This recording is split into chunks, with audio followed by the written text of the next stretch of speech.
The elevator's metallic hum vibrated through my swollen feet as I shifted my weight, one hand instinctively cradling the curve of my belly. 8 months. 8 months of carrying this secret, this life, this burden that grew heavier with each passing day. The divorce papers felt like burning coal in my worn leather purse, edges already softened from my nervous fingers tracing them over and over during the train ride into the city. I shouldn't have come here. Not to this building with its marble floors and crystal chandeliers. Not to this world that had chewed me up and spit me out 2 years ago. But Marcus's lawyer had been clear. If I wanted this done quickly, cleanly, without complications, I needed to sign in person. No more delays. No more excuses. The doors slid open on the 42nd floor, revealing a reception area that smelled of leather and expensive cologne. My threadbare coat suddenly felt even more inadequate. I'd tried to look presentable, a simple black dress that stretched across my pregnant belly, my hair pulled back in a neat bun, but I knew I looked exactly like what I was. A woman who'd been surviving, not living, for far too long. "Can I help you?" The receptionist's voice was polished glass, her eyes sweeping over me with barely concealed disdain. "I have an appointment. Emma Ross, for the Castellano matter." Her perfectly manicured fingers flew across her keyboard. "Take a seat.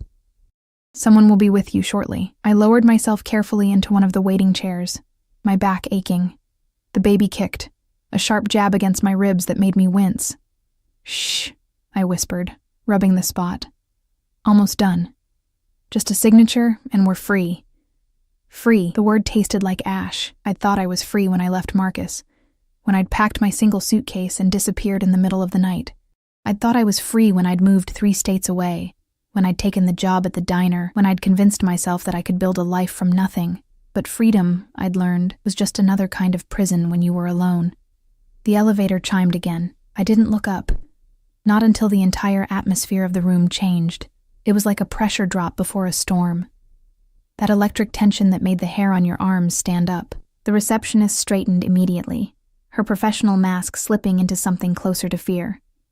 "Mr. Castellano, we weren't expecting—" "Clear the floor." The voice cut through the air like a blade. Deep, controlled, absolute. I knew that voice. It had whispered promises in the dark, had shouted orders that sent men scrambling, had gone cold and flat when I'd dared to ask too many questions about the blood on his shirts. My breath caught. No, he couldn't be here. This was supposed to be simple. Sign the papers, leave, never look back. I kept my head down, praying he wouldn't notice me among the scattered chairs and potted plants. My hand moved protectively to my belly, as if I could somehow hide 8 months of pregnancy beneath my palm. Everyone out. Now. I heard movement, the click of heels, the rustle of papers being gathered in haste, the receptionist's nervous breathing as she passed my chair. Within 30 seconds, the floor was empty, except for the security detail I could sense more than see, positioned at strategic points like chess pieces. And him. I could smell his cologne, that same intoxicating blend of cedar and smoke that used to cling to my skin after he held me. I could hear his footsteps, expensive Italian leather against marble, measured and deliberate.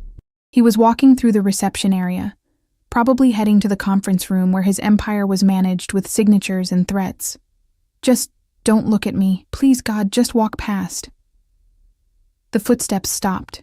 My heart hammered so hard I was certain he could hear it. The baby kicked again, harder this time, as if sensing my panic.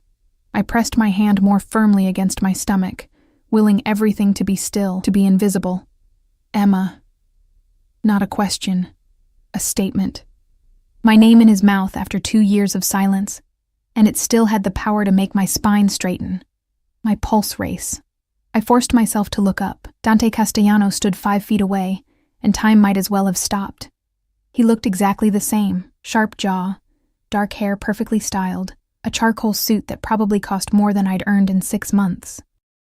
But it was his eyes that trapped me, those dark eyes that had always seen too much, that had stripped away every defense I'd ever tried to build.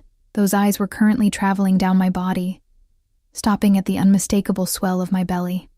I watched the color drain from his face, watched his jaw clench, a muscle ticking in his cheek, watched his hands, those dangerous, capable hands, curl into fists at his sides. The silence stretched between us like a chasm. I couldn't breathe, couldn't move, couldn't do anything but sit there as he stared at my pregnant stomach with an expression I couldn't read. Shock? Rage? Something else entirely? How long?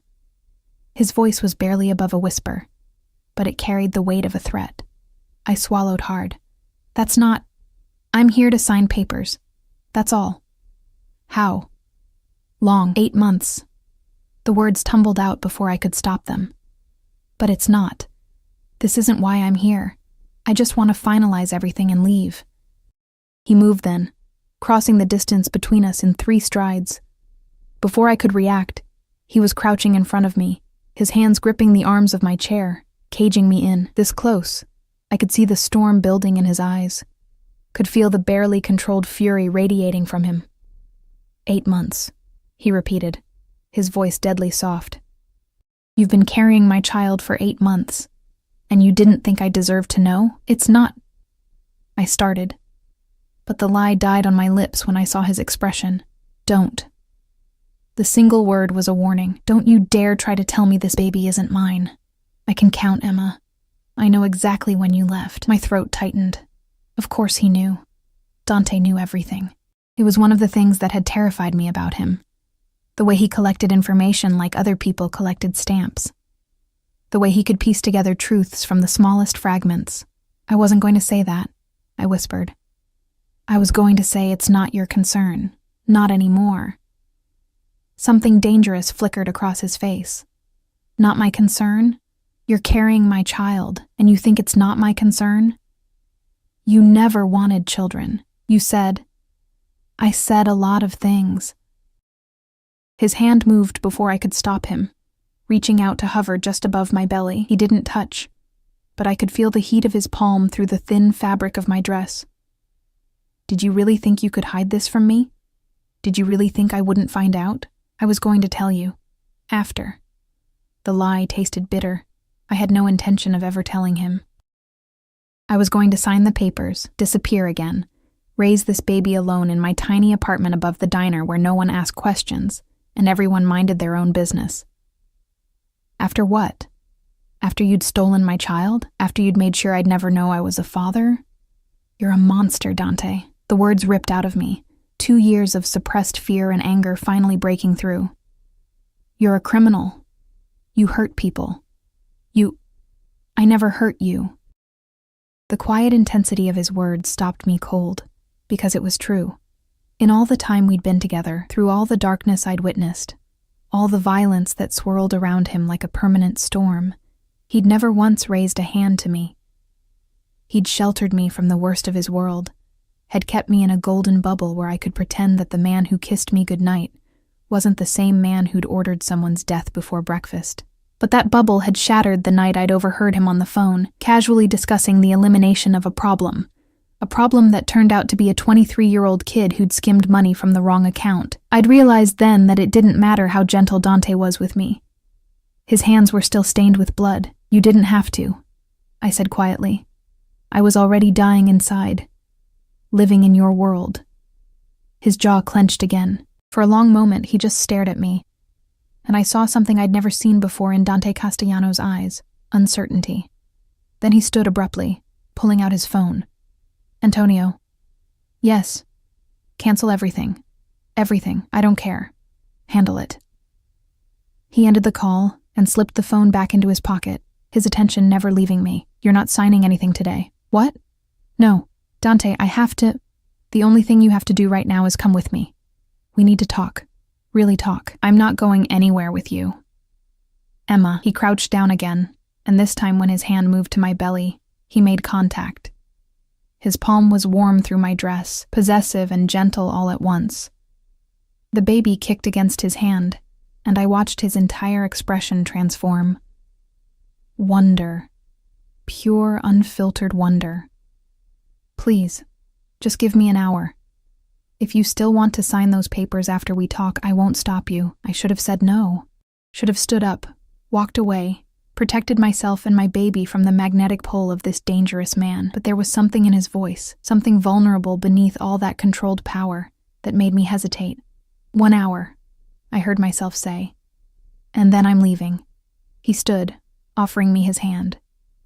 I stared at it for a long moment. That hand that had held weapons, that had signed death warrants, that had once traced my skin like I was something precious and breakable. I took it. His fingers closed around mine, and I felt the tremor that ran through him. When I struggled to stand, weighted down by pregnancy and exhaustion, he slipped his other arm around my waist, supporting me with a gentleness that felt like a knife to the chest. "When did you last eat?" he asked, studying my face with an intensity that made me want to look away. "This morning. I'm fine." "You're pale, and you've lost weight everywhere except—" He gestured to my belly. "Have you been taking care of yourself?" "As well as I can on a waitress's salary." The words came out sharper than I'd intended, but they had the desired effect. His expression darkened, and I saw the guilt flash across his features. Good. He should feel guilty. He was the reason I'd been surviving on ramen noodles and free diner food, the reason I'd been working double shifts until my feet swelled so badly I could barely walk. "That ends now," he said quietly. "You don't get to—" "Emma." He turned to face me fully, his hand still at my waist, his other hand rising to cup my cheek. The gesture was so familiar it hurt. "I know I don't get to make demands. I know I have no right to anything after what you went through living in my world, but that's my baby, our baby, and I will not allow you to struggle. You don't control me anymore. I never controlled you. I loved you." His thumb brushed across my cheekbone. The elevator chimed. We both turned to see one of his men stepping out, eyes carefully averted from the intimate scene. "Mr. Castellano, the car is ready, and I've contacted Dr. Morrison. She's standing by at the penthouse." "Good." Dante's hand tightened fractionally on my waist. "Let's go." "Wait, what?" "I'm not going to your penthouse. And who's Dr. Morrison?" "My personal physician. You're 8 months pregnant, Emma. You need to be examined. Make sure everything is—" He stopped, and I saw fear flash across his face. Actual fear. "Make sure you and the baby are healthy." The protective instinct in his voice undid something inside me. This was the Dante I'd fallen in love with before I'd learned what he really was. The man who'd brought me soup when I was sick, who'd listened to my rambling stories about nothing, who'd made me feel like I was the center of his universe. But that man was an illusion. The real Dante was the one who ran an empire built on fear and violence, wasn't he? 1 hour, I repeated, my voice barely steady. "And I get to decide if I see the doctor." "Fair enough." He guided me toward the elevator, his hand never leaving my waist. As we stepped inside and the doors closed, sealing us into that small space together, I caught our reflection in the polished metal. We looked like strangers, and yet, the way his body curved toward mine, protective and possessive, told a different story entirely. The elevator began its descent, and I wondered if I'd just made the biggest mistake of my life, or if maybe, just maybe, I'd made the only choice I could. The car was exactly what I'd expected. A black Mercedes with windows so darkly tinted I couldn't see inside until the door opened. The interior smelled of leather and that cologne that haunted my dreams. And when Dante's hand pressed against the small of my back, guiding me into the seat, I felt like I was stepping into a memory I'd tried desperately to bury. He slid in beside me, maintaining a careful distance that somehow felt more intimate than touching. The driver, a man I didn't recognize, though his posture screamed military training, pulled smoothly into traffic without a word. Another car followed behind us. Security. Always security. "You're afraid," Dante observed quietly. I turned to look at him, finding him watching me with that unnerving focus he'd always had. "Of course I'm afraid. I'm in a car with a man I've been running from for 2 years. You were never running from me, Emma. You were running from what I am." The distinction felt meaningless, but I didn't argue. Instead, I looked out the window, watching the city blur past. We were heading uptown, toward the glittering towers where people like Dante lived in the clouds, far above the problems of ordinary people. "Why did you come today?" he asked. "To the office, I mean. My lawyer could have sent papers for you to sign remotely. He said it would be faster this way." that there were complications with doing it by mail.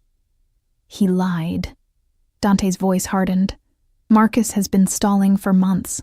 I didn't know why until now. I turned sharply. What are you talking about? Marcus said you were the one holding things up. Marcus works for me, Emma, not you. He pulled out his phone, scrolling through something with quick, angry movements. He's been feeding you excuses while reporting back to me that you'd gone completely dark, that he couldn't find you to serve papers. The realization hit me like cold water. You've known where I was this whole time. Since 3 weeks after you left. He didn't look at me, still focused on his phone. You think I wouldn't move heaven and earth to find my wife when she disappeared in the middle of the night? Ex-wife. Almost ex-wife. Wife, he corrected, his voice dropping to that dangerous register that used to make my knees weak. The papers aren't signed, Emma. You're still mine. I was never yours. I stopped, my hand moving to my belly as the baby kicked hard. A sharp pain radiated across my lower back, and I couldn't suppress the small gasp. Dante's attention snapped to me immediately. What's wrong? Nothing. The baby it happens sometimes. Braxton Hicks contractions. They're normal. His jaw clenched. How would you know what's normal? When was the last time you saw a doctor? 2 weeks ago, at the free clinic. I lifted my chin defensively. They said everything was fine. A free clinic. He repeated the words like they tasted foul. You're carrying my child, and you've been going to a free clinic. Some of us don't have private physicians on speed dial, Dante. Some of us have to work for a living. You wouldn't have to work at all if you'd just... He stopped, running a hand through his hair in a gesture of frustration I remembered too well. Where have you been staying? That's none of your business. Emma. No. I turned to face him fully, anger finally overriding my fear. You don't get to do this. You don't get to swoop in now and act like you care. Where were you when I was throwing up every morning for 4 months? Where were you when I had to choose between paying rent and buying prenatal vitamins? Where were you when I was so tired I could barely stand, but I had to work a double shift because the diner was short-staffed? I was looking for you. His voice rose, then immediately dropped back to that controlled tone, but I could see the fury burning in his eyes. Every single day, Emma, every resource I had was dedicated to finding you, to making sure you were safe. Do you have any idea what it did to me? Not knowing where you were? Not knowing if you were hurt or sick or... He stopped, his hand clenching into a fist on his thigh. I thought you might be dead. There were nights I was certain you were dead. The raw pain in his voice caught me off guard. I'd never considered what my disappearance might have done to him. In my mind, Dante was invincible, untouchable. The idea that he'd suffered seemed impossible. Then why didn't you just finalize the divorce? I asked quietly. If you knew where I was, you could have forced it through, because I'm not ready to let you go. The admission hung in the air between us. Outside, the city continued its endless rhythm, but inside the car, time seemed to stop.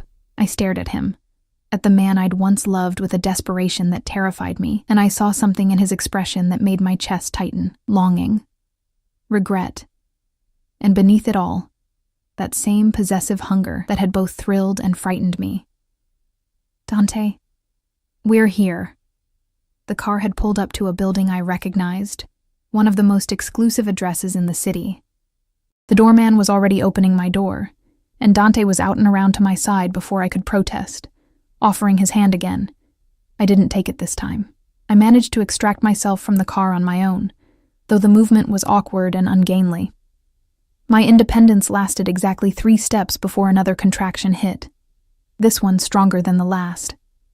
I must have made a sound, because suddenly Dante's arm was around me, supporting my weight. That's twice in 5 minutes. I'm fine. It's just... You're not fine.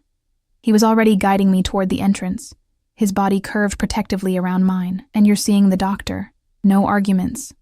The lobby was all marble and gold, the kind of ostentatious wealth that had once intimidated me.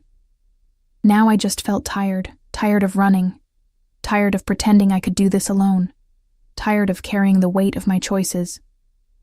The elevator ride to the penthouse was silent. Dante kept his arm around me, his other hand resting lightly on my belly, and I was too exhausted to push him away. When the baby kicked against his palm, I felt him tense. "Does it hurt?" he asked softly. "When the baby moves?" "Sometimes. Mostly it's just strange. Like there's a person inside me, living their own life."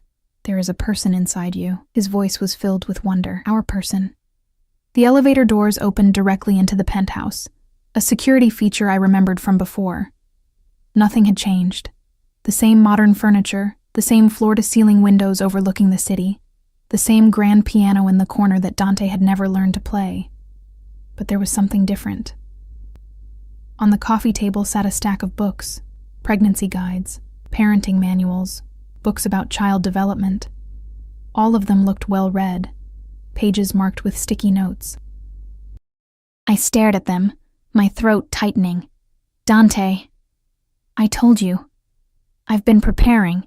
He guided me to the couch, helping me sit before crouching in front of me again. This seemed to be his preferred position now, on his knees, looking up at me. "From the moment I found out you were alive, I've been getting ready. Just in case." "In case of what?"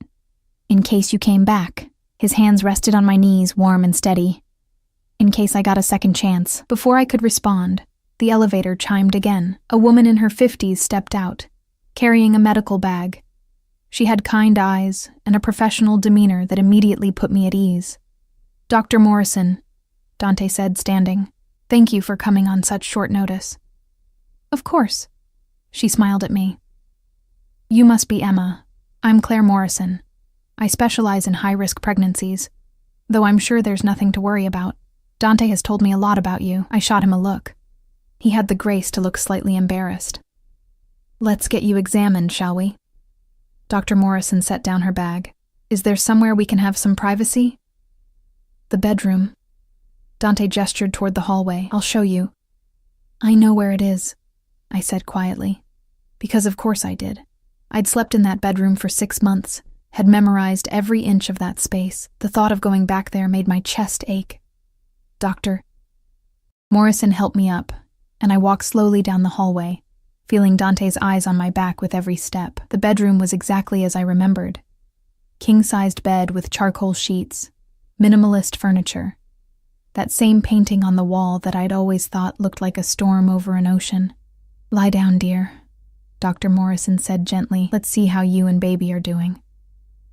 The examination was thorough but gentle. She checked my blood pressure, listened to the baby's heartbeat, measured my belly.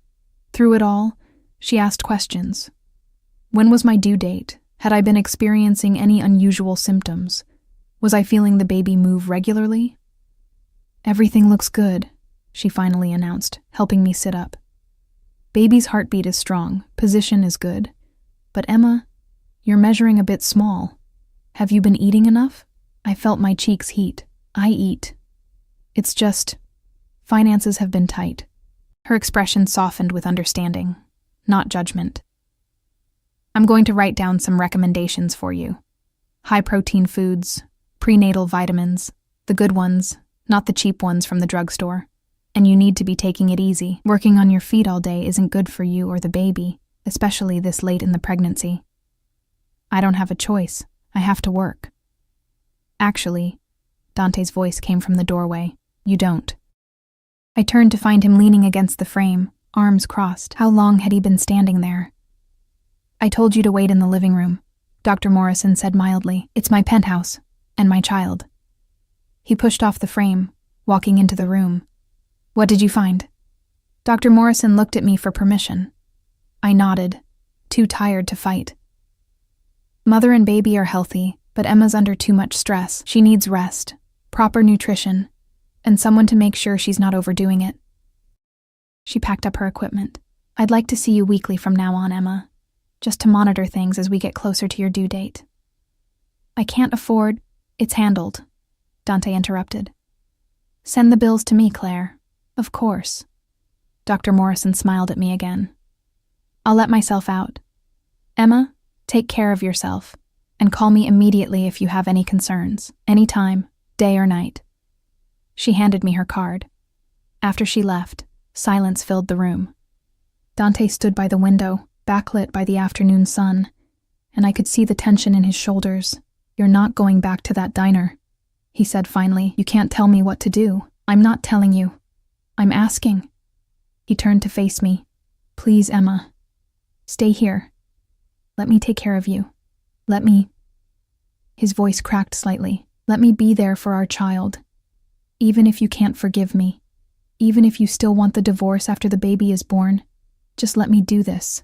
I wanted to say no, wanted to maintain my independence, my hard-won freedom from his world. But I was so tired of struggling, tired of being afraid, tired of pretending I had everything under control when I was barely holding on.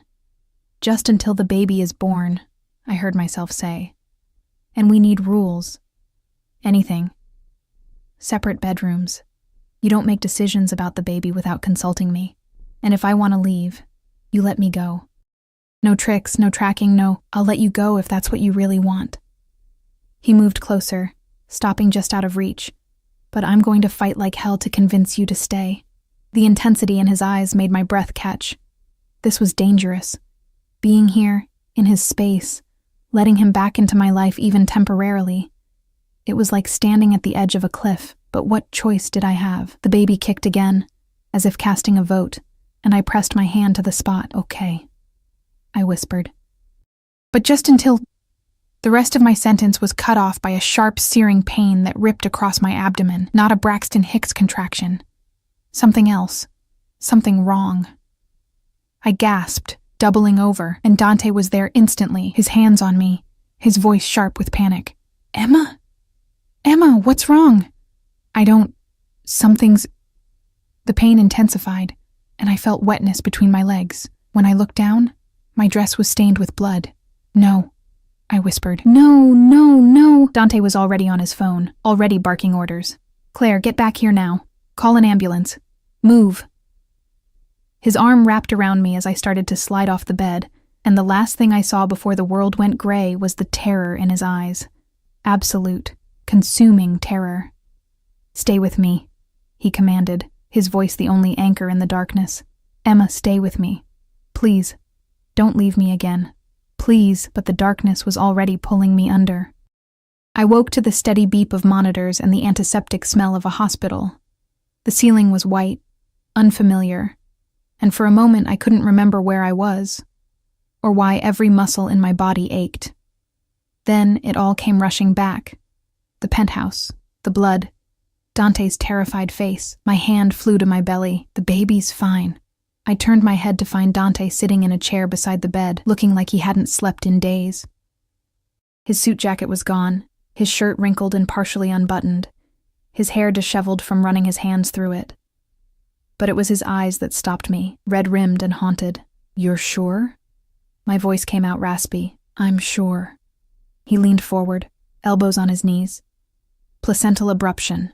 Partial, not complete. Dr. Morrison caught it in time. They've stabilized you both, but you're on strict bed rest for the remainder of the pregnancy." Relief flooded through me so intensely I felt tears prick my eyes. How long was I out? 14 hours. His voice was rough. Longest 14 hours of my life. I looked around the room properly now. This wasn't a regular hospital room. It was too large, too quiet, too private. "Where are we?" "Mount Sinai, private wing." He straightened slightly. "You've been assigned a team of specialists, the best in the city. They'll be monitoring you around the clock until delivery." "I can't afford... Emma." He cut me off gently but firmly. "Stop. Just stop. Money is the least of our concerns right now." I wanted to argue, but exhaustion pulled at me. The monitors beeped steadily, a rhythm that matched the strong heartbeat I could hear through speakers. The baby's heartbeat, I realized. They were letting me listen to it. "You stayed," I said quietly. "Where else would I be?" He ran a hand over his face. "I almost lost you both. Do you really think I'd leave? You have businesses to run, an empire to manage." "Fuck the empire." The words were harsh, vehement. "None of it matters if you're not..." He stopped, jaw clenching. "Antonio is handling things. I'm not going anywhere." A nurse came in then, checking my vitals with practiced efficiency. She was young, professional, and clearly trying not to stare at Dante. When she left, the silence returned, heavier now. "You should go home," I said. "Get some sleep." "I'm fine now." You collapsed in my arms, bleeding. "You are not fine.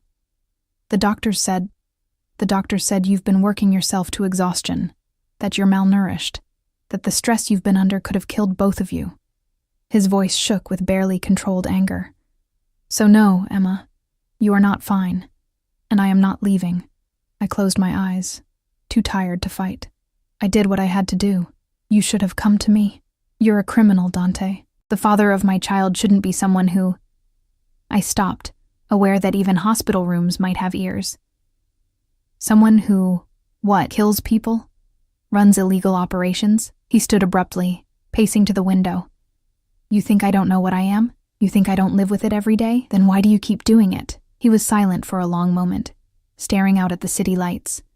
When he spoke, his voice was quieter. "Because I was born into this life. Because walking away would mean war. Because there are people who depend on me. Families who would be destroyed if the Castellano Empire fell." He turned back to me. "But none of that matters now. What matters is keeping you and our baby safe." "Safe from what?" "From you." The words hung between us like a blade. I saw him flinch, saw the pain flash across his face. "If that's what it takes," he said finally. "If you need me to walk away after the baby is born, if you need me to be nothing more than a name on a birth certificate and a monthly check, I'll do it. But right now, you need me. Whether you want to admit it or not." He was right, and I hated it. I hated that I was lying in this hospital bed, dependent on him. Hated that my body had betrayed me, that I couldn't even keep myself and my baby safe on my own. I wanted to do it alone, I whispered. I wanted to prove I could. "Why?" He moved back to the chair, sitting down heavily. "Why was it so important to struggle when you didn't have to? Because accepting help from you meant accepting what you are, meant being complicit in—" I stopped, shaking my head. "I left because I couldn't live with myself, knowing where the money came from, knowing that every nice thing I had was paid for with someone else's suffering." "Is that what you think?" His voice was sharp. "That I'm some monster who hurts innocent people for profit? Aren't you?" He leaned back in the chair, studying me with those dark eyes that saw too much. "My family has been in this business for 4 generations. We control the ports, the unions, certain business interests that exist in the gray areas of the law. Yes, I've hurt people. Yes, I've done things that would horrify you. But I have rules, Emma. Lines I don't cross." "Like what? You don't kill on Sundays? Like I don't deal in drugs? Like I don't touch human trafficking? Like I don't hurt women or children, ever?" His voice was hard. "The men I've eliminated, and yes, I'll use that word since you seem to want honesty, were men who broke those rules, men who preyed on the vulnerable, men who would have done far worse if left unchecked. That doesn't make it right." "No," he agreed quietly. "It doesn't. But it makes it necessary. The world I operate in doesn't run on laws and morality, Emma. It runs on power and fear. And if I'm not the one holding that power, someone worse will take my place." I wanted to argue, to tell him that was just justification. But I was too tired, and some part of me, the part that had loved him, understood what he was saying. "I'm not asking you to forgive what I do," he continued. "I'm not even asking you to understand it. But I am asking you to let me take care of you and our child. Can you do that? Just for now?" Before I could answer, the door opened and Dr. Morrison walked in, followed by another doctor I didn't recognize. "Emma, you're awake. Good." She smiled, but her expression was serious. "We need to discuss your care going forward."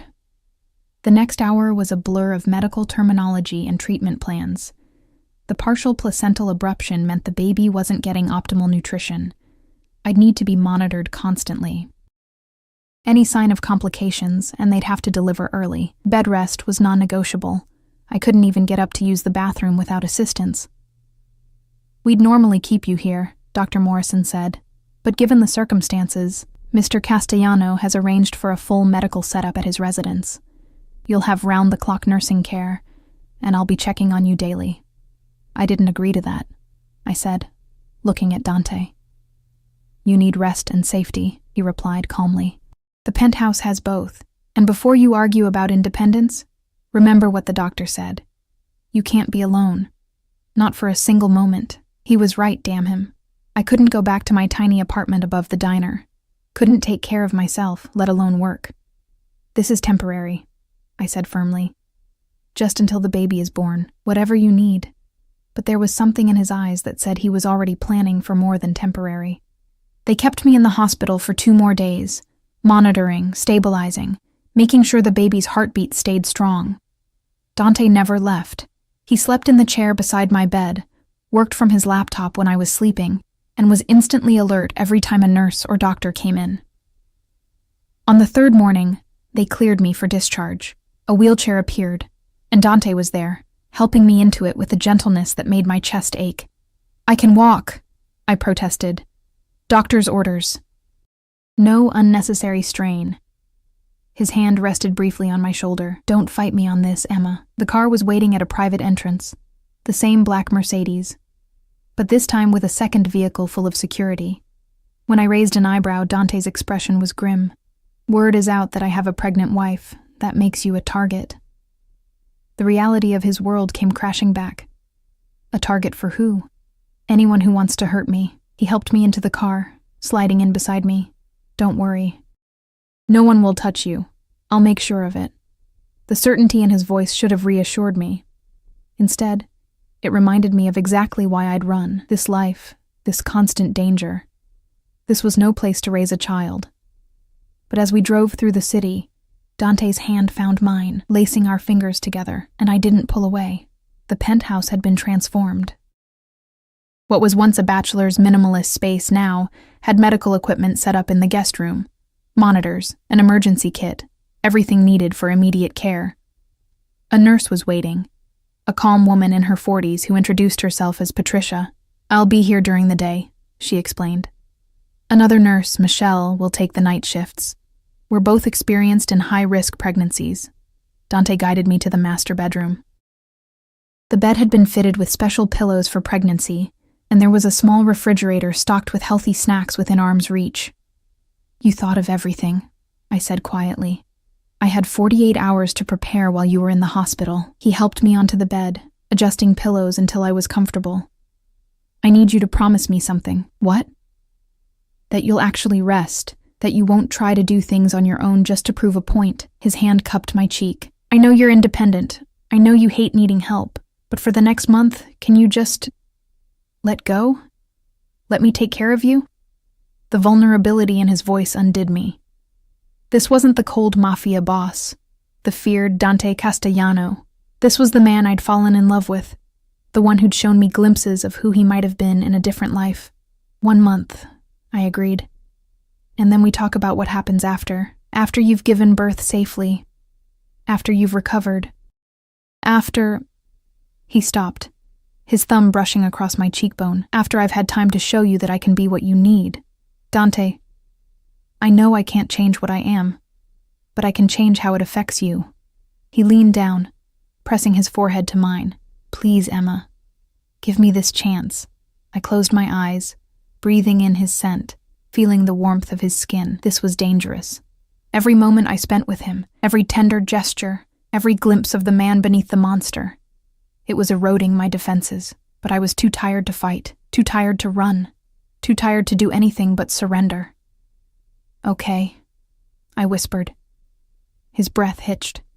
Then his lips brushed against my forehead, soft and reverent. Thank you. He pulled back, and I opened my eyes to find him watching me with an expression that made my heart stutter. Possession? Yes. But also something deeper, something that looked dangerously like love. Rest now, he said softly. I'll be right outside if you need anything.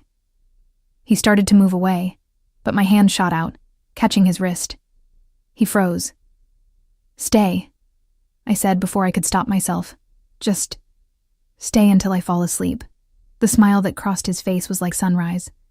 He kicked off his shoes and climbed onto the bed beside me, careful not to jostle me. His arm came around my shoulders, and I found myself curling into his side, my head on his chest, listening to the steady beat of his heart. "I've got you," he murmured into my hair. "I've got you both. And I'm never letting go again." I should have protested, should have reminded him that this was temporary. But his warmth was seeping into me, his presence surrounding me like a shield, and for the first time in 2 years, I felt safe. As I drifted off to sleep, I heard him whisper something else, so quiet I almost missed it. "I love you, Emma." I never stopped. And despite everything, despite all the reasons I shouldn't, my heart whispered back, "I know." The days blurred into a strange new routine. I woke each morning to find Dante already awake, sitting in the armchair by the window, watching me with those dark eyes. Patricia would come in with breakfast. Always something nutritious, always more food than I could finish. Then there were the checkups, the monitoring, the endless waiting. But it was the nights that undid me. Dante had kept his promise about separate bedrooms, sleeping in the guest room despite my presence in what had once been our shared bed. But every night, around 10, he'd appear in the doorway, asking the same question. "Can I stay until you fall asleep?" And every night, I said yes. It became our ritual. He'd lie beside me, fully clothed, careful not to touch me unless I reached for him first. We'd talk in the darkness, about everything and nothing. He told me about the business deals he was managing remotely, careful to keep the details vague. I told him about the diner, about the regulars who came in every morning, about the life I'd built in my exile. We didn't talk about the future. We existed in this suspended moment, where the only thing that mattered was the baby growing inside me and the fragile truce between us. 2 weeks passed. The baby grew stronger, more active.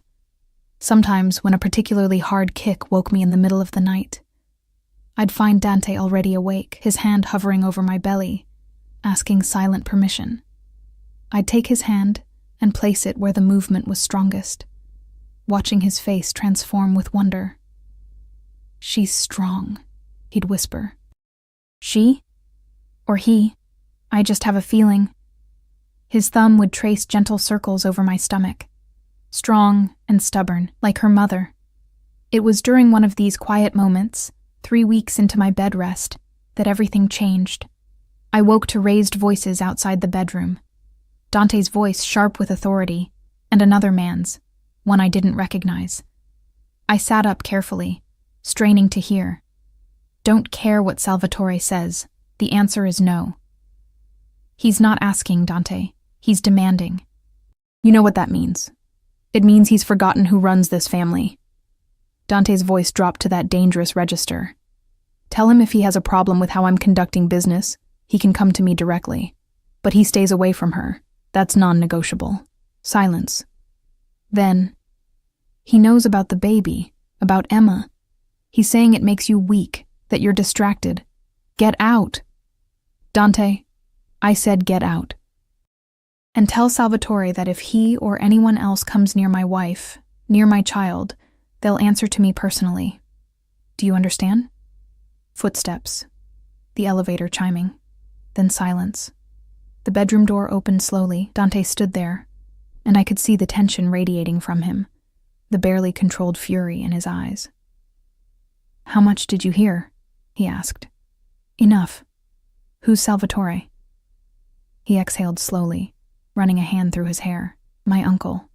My father's brother.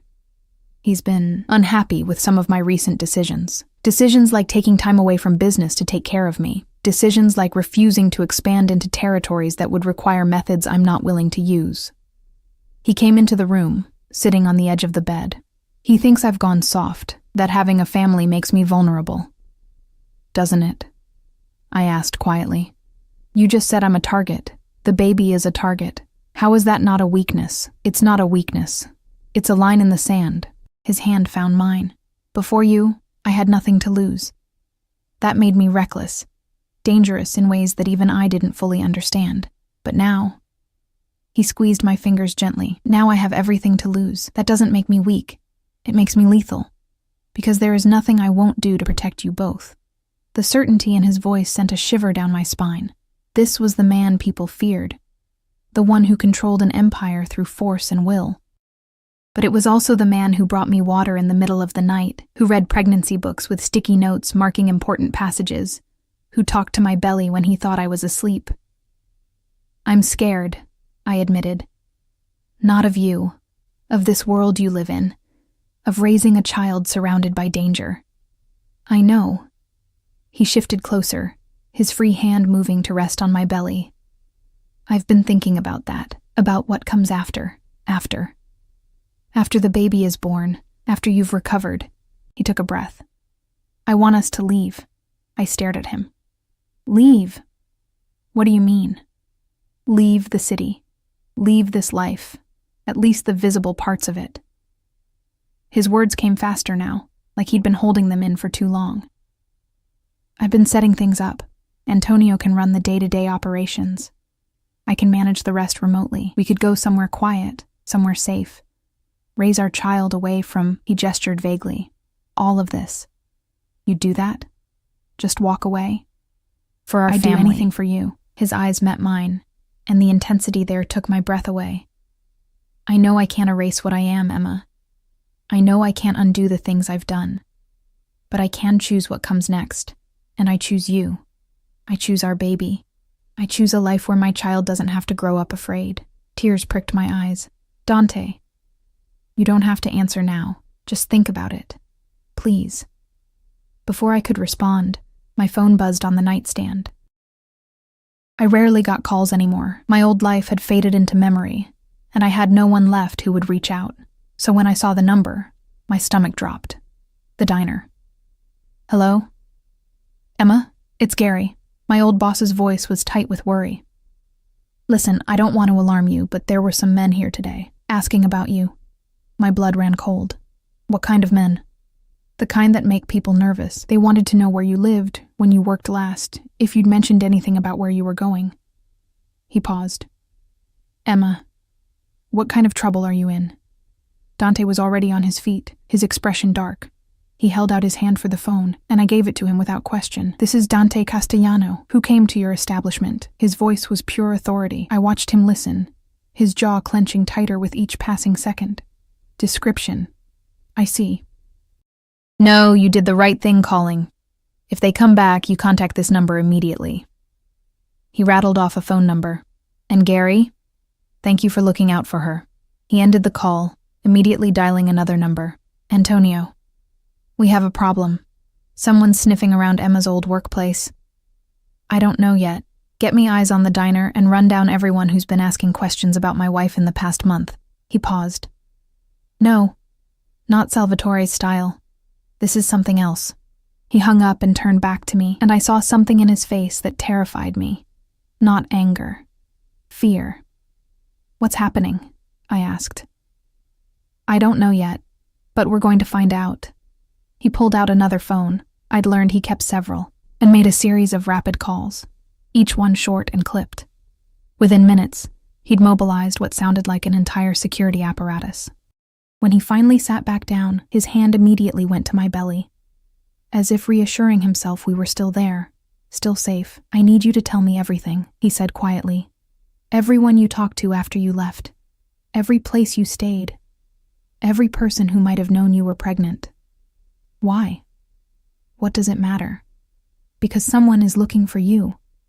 Someone who isn't me, who isn't my organization. His thumb traced soothing circles over my stomach, a contrast to the tension in his voice. And I need to know who and why before they get any closer. The baby kicked hard, as if responding to the stress. I took a shaky breath and started talking. I told him about the bus station where I'd bought a ticket with cash, the motel where I'd stayed for 2 weeks, working under the table at a laundromat, the diner where I'd finally landed a steady job, the free clinic where I'd confirmed the pregnancy. Did you use your real name anywhere? He asked. Only at the clinic.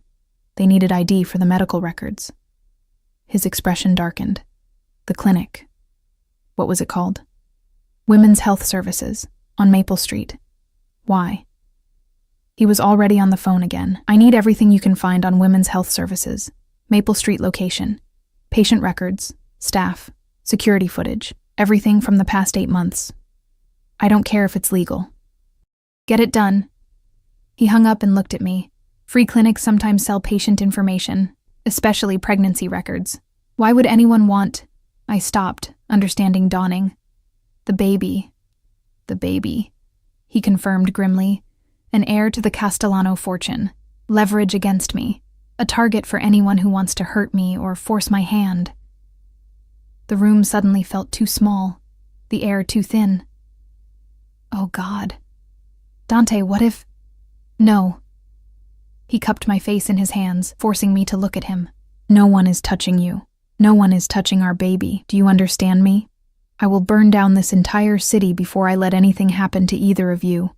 The ferocity in his voice should have scared me. Instead, it anchored me. Because I knew he meant every word. We should have left already, I whispered. We will. As soon as you're cleared for travel, his forehead pressed against mine. 2 more weeks. Dr. Morrison said 2 more weeks of monitoring and then we can go. I already have a place arranged, remote, secure, somewhere no one will find us. What about your uncle? What about... I don't care. The words were fierce, absolute. Let them fight over the scraps of the empire. Let them tear each other apart if that's what they want. All that matters is you and our baby. A knock on the door interrupted us. Antonio stepped in, his face grim. We have a problem. The men asking around at the diner, we have an ID. They're Russian, Volkov's crew. Dante went very still. Dmitry Volkov? The same. Word is he's looking to expand his territory. Thinks taking your family would give him leverage in negotiations. The temperature in the room seemed to drop 10 degrees. Dante stood slowly, and I saw the transformation happen in real time. The gentle man who'd been holding me became someone else.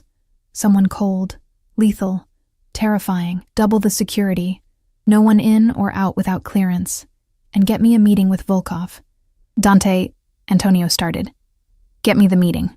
Tonight, if possible. His voice was pure ice. He wants to negotiate? Let's negotiate. Antonio nodded and left. Dante turned back to me, and I saw him visibly force himself to soften, to push back the darkness I'd just witnessed. I have to handle this, he said quietly. But I'm leaving 6 men outside this room. Patricia is here. You'll be safe. You're going to meet with him? The man who's been hunting me? I'm going to make him understand that you're off limits, that this baby is off limits. He leaned down, pressing a kiss to my forehead. I'm going to make sure he never thinks about you again. Dante, I caught his hand. Be careful, please. Something softened in his eyes, always. I have too much to come back to now. He kissed me then, really kissed me, for the first time since I'd walked back into his life. It was gentle and desperate all at once, a promise and a goodbye. And when he pulled away, I saw my own fear reflected in his eyes. I love you, he said quietly. I need you to know that, whatever happens, whatever you decide after all this is over, I love you. The words stuck in my throat. I couldn't say them back. Not yet. Not when I still didn't know if we had a future. He smiled sadly, like he understood. It's okay. You don't have to say it. Just be here when I get back. Where else would I go? I tried to joke, but it came out shaky. Nowhere. Not anymore. He pressed one more kiss to my forehead, then to my belly. Take care of your mama, little one. Daddy's got some business to handle. And then he was gone, leaving me alone with my racing heart and the terrifying certainty that everything was about to change. Again. The hours crawled by with agonizing slowness. Patricia checked on me every 30 minutes, her professional calm doing nothing to ease the knot of anxiety in my chest. I tried to sleep, tried to rest like I was supposed to, but every sound made me jump.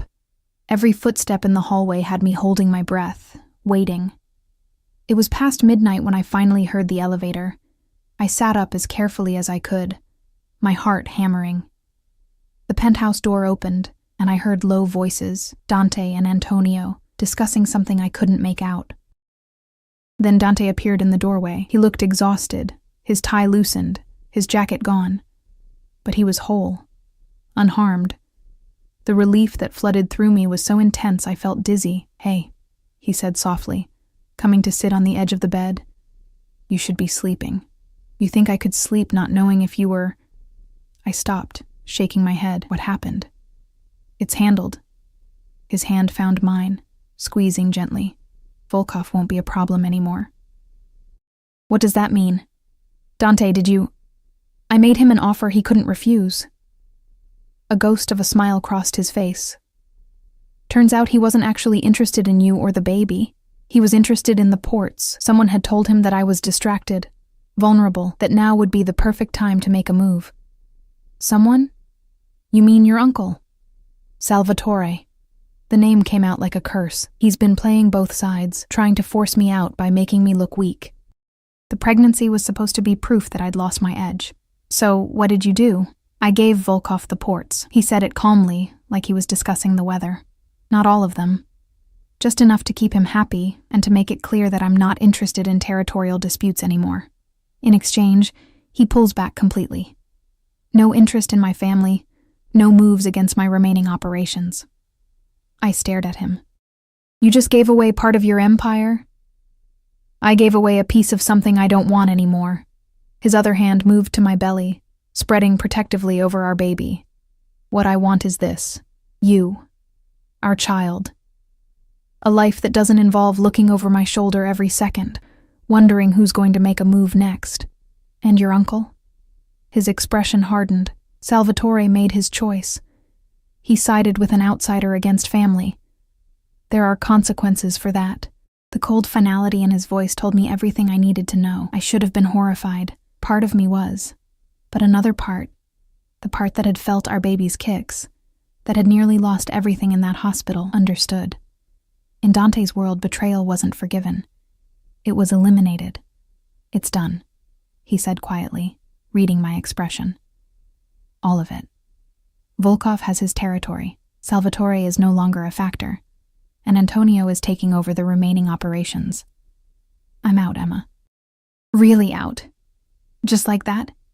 Just like that. He leaned in, pressing his forehead to mine. I told you I'd do anything for you. For our family. I meant it. The baby chose that moment to kick.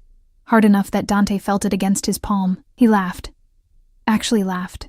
The sound full of wonder and joy. Strong, he murmured. Definitely takes after you. We don't know if it's a girl. I know.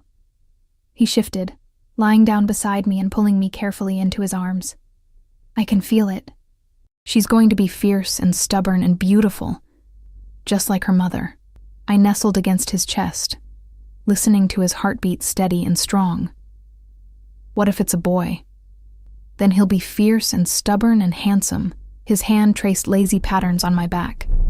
Either way, they'll be ours. And they'll be safe. That's all that matters. We lay there in the darkness, and for the first time since I'd walked into that office building 3 weeks ago, I let myself believe it might actually be true, that we might actually have a chance. Emma? Do you remember the first time we met? I smiled against his chest. The gallery opening. You spilled champagne on my dress. You told me it was an improvement over the pattern. His voice was warm with memory.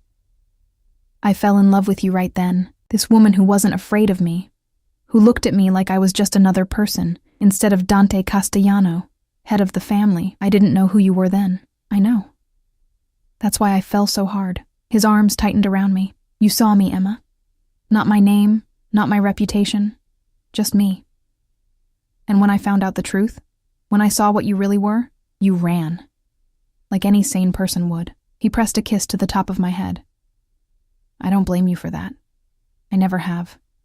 But you looked for me, every single day, because even though I understood why you left, I couldn't accept it. Couldn't accept that I'd lost you. He shifted, tilting my chin up so I had to look at him. I know I don't deserve a second chance. I know everything I am should make you run again, but I'm asking anyway. Stay with me, Emma. Not just until the baby is born. Not just for appearances. Stay with me because you want to. Because you believe we can make this work. I looked into his eyes, those dark eyes that had haunted my dreams for 2 years, and I saw everything laid bare. Love, hope, fear. This man who controlled an empire with an iron fist was terrified that I'd say no. I'm scared, I whispered. I know. What if it's not enough? What if the love isn't enough to make up for everything else? Then we'll figure it out together. His thumb brushed across my cheekbone. I'm not asking for perfect, Emma. I'm just asking for a chance. The baby kicked again, as if casting another vote. I pressed my hand over Dante's, feeling our child move beneath our palms. This little life we'd created. This unexpected miracle. Okay, I heard myself say. Okay, we'll try. The smile that broke across his face was like sunlight. He kissed me then, deep and thorough and full of promise, and I kissed him back, pouring 2 years of longing and fear and love into it. When we finally broke apart, we were both breathing hard. I love you, he said again.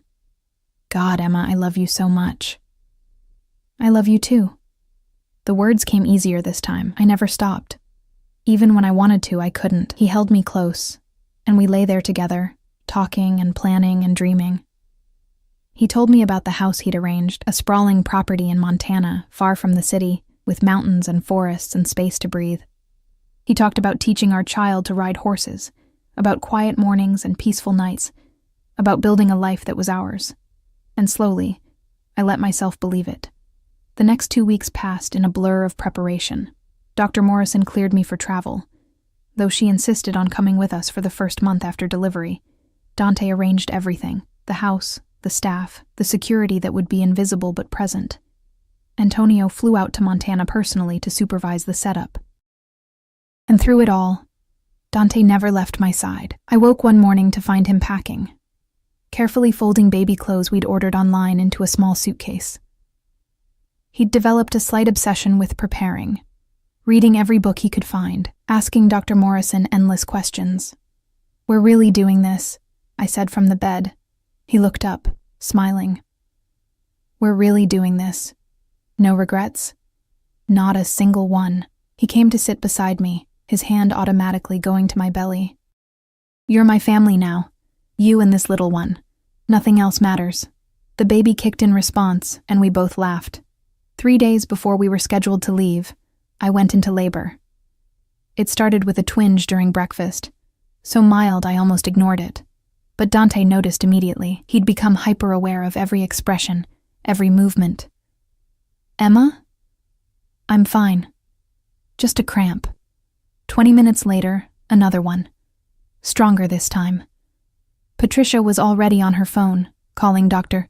Morrison, and Dante was helping me to the car before I could fully process what was happening. It's too early, I said, gripping his hand as another contraction hit. We have 3 more weeks. Babies come when they want to come.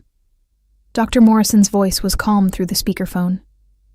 I'm meeting you at the hospital. Emma, just breathe. Everything is going to be fine. The next hours were a blur of pain and pressure, and Dante's voice, steady and sure, anchoring me through it all. You're doing so well, love, so strong. Just breathe with me. His hand never left mine, even when the contractions became unbearable. Even when I screamed and cursed and told him I couldn't do this, he stayed. His forehead pressed to mine, his voice in my ear, his absolute certainty that I could do this carrying me through. And then, after what felt like forever, and no time at all, I heard it. The sharp, indignant cry of our baby. It's a girl, Dr. Morrison announced, smiling.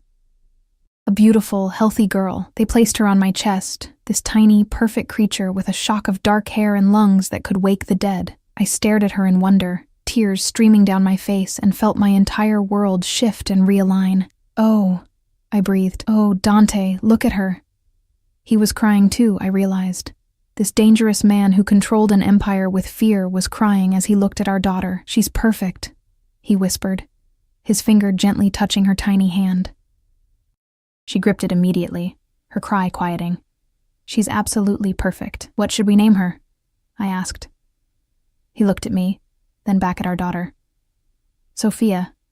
It means wisdom. I want her to be smarter than both of us, to make better choices. Sophia Castellano. I tested the name. It felt right. Hi, Sophia. We're your parents. We're probably going to mess this up sometimes, but we love you so much already. She blinked up at me with dark eyes. Dante's eyes. And I fell completely, irrevocably, in love. We left for Montana when Sophia was a week old.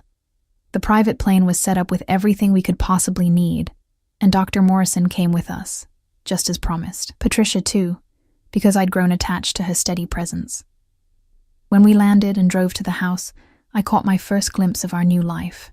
It was beautiful. A sprawling ranch house with views of snow-capped mountains, surrounded by forest and sky. Remote, peaceful, safe.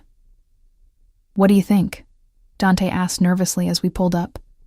Sophia was asleep in my arms, her tiny face peaceful. I looked at the house, at the life waiting for us, and then at Dante. "I think it's perfect." He smiled, that full, genuine smile that I'd fallen in love with. "Welcome home, Emma. Home." The word settled over me like a warm blanket. Inside the house was everything we'd planned. A nursery painted soft yellow, a master bedroom with mountain views, a kitchen built for family dinners. It was so far from the penthouse, from that world of marble and danger. That night, after Sophia had been fed and changed, and was sleeping in her bassinet beside our bed, Dante and I stood at the window, looking out at the stars. "Do you miss it?" I asked quietly. "The power, the control, all of it?" "No." He wrapped his arms around me from behind, careful of my still healing body. "I don't miss any of it. This, you, Sophia, this life, this is everything I never knew I needed." I leaned back against him, letting myself relax completely for the first time in 2 years. "I love you, Dante. I love you too." He pressed a kiss to my temple. "Thank you." "For what?" "For coming back. For giving me another chance. For our daughter." His arms tightened slightly. "For believing that people can change." I turned in his arms, looking up at him. "You didn't change who you are. You just chose what matters more, and what matters is this family." He cupped my face gently. "You're my redemption, Emma. You and Sophia. Everything good in my life starts with you."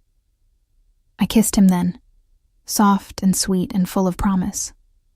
When we broke apart, we checked on Sophia together, this tiny miracle sleeping peacefully, unaware that her existence had changed everything.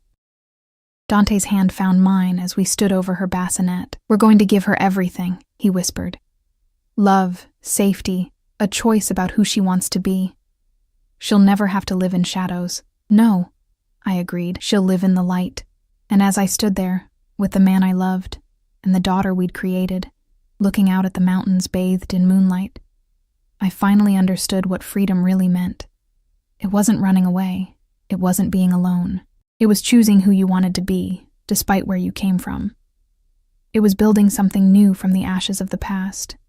It was loving someone completely, flaws and all, and being loved the same way in return.